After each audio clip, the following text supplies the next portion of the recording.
Comment distinguer les produits réellement issus de la filière équitable de l'affichage commercial? Pour les consommateurs, la tâche n'est pas évidente. Comment vous faites le tri entre ce qui est équitable et ce qui ne l'est pas? J'essaie de regarder les labels au dos, quand je les comprends, parce que c'est assez confus souvent. Alors on essaye de croire aux étiquettes qui sont sur les boîtes ou sur les sachets. Pourquoi on essaye? Vous avez un doute parfois Je pense qu'il y a beaucoup de marketing aussi, oui, effectivement. Pour y voir plus clair, nous remplissons notre cabas de ces produits qui se disent équitables. L'objectif, vérifier les allégations des industriels. Nous demandons conseil à Julia Stoll, responsable de Commerce Équitable France. Alors, on vous apporte quelques produits pour Oui. nous aider à faire la distinction entre ce qui est vraiment du commerce équitable D'accord. et ce qui ne l'est pas. Donc, je vais vous en mettre plusieurs. Ces trois-là, clairement, ils font partie du commerce équitable. On a le label Fairtrade Max Havelaar, le label du symbole des producteurs paysans, le label Fair for Life Commerce équitable. Ici, c'est plus compliqué. On a là une petite affichette qui dit commerce équitable, mais il n'y a pas de label. Là, il y a écrit équitable, il n'y a pas de label. Là, il y a écrit également équitable, mais il y a un petit logo qui n'est pas un label. Donc ceux-là, on peut avoir un doute. En l'absence de labels officiels, impossible donc d'être sûr que ces produits respectent les principes du commerce équitable. Car la loi est claire, pour dire qu'un café est équitable, l'industriel doit acheter les grains à un prix jugé juste, avoir un contrat pluriannuel avec le producteur, lui verser une prime d'investissement, que les producteurs soient autonomes, une traçabilité rigoureuse et sensibiliser les consommateurs à la cause. Une liste exigeante de règles qui peuvent être interprétées de façon différente selon les labels. Le symbole des producteurs paysans garantit par exemple que ces 3 producteurs d'Amérique latine ont bien produit les grains présents dans ces sachets.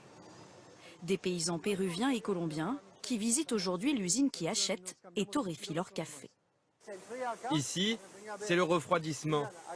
Tiens, regarde. Le label choisi par Christophe Eberhardt l'oblige à ne travailler qu'avec des propriétaires d'exploitation de moins de 15 hectares et à respecter scrupuleusement la traçabilité des grains.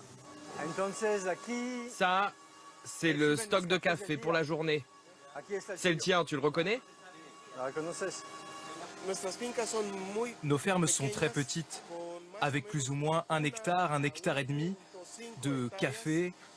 On a aussi des arbres fruitiers. Un label qui oblige aussi la société à acheter le café à un prix très au-dessus de celui du marché. Aujourd'hui, les premiums garantis du commerce équitable que nous pratiquons sont de 2,20 $ la livre de café vert, alors que le marché, coté à la bourse de New York, est à 1 $ aujourd'hui. Donc on est à plus du double du prix du marché. Un partenariat commercial très précieux pour ces paysans producteurs. Maintenant, notre vie change vraiment. C'est pour cela que je suis heureux de voir ce symbole. Regarde, j'en ai la chair de poule d'émotion.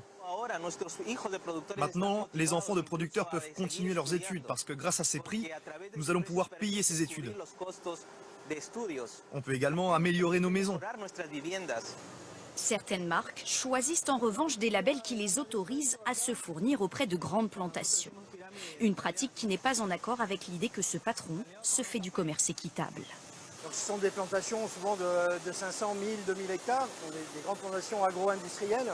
On a tendance à considérer qu'il vaut mieux appuyer les petits producteurs qui n'ont plus besoin que des plantations plus importantes.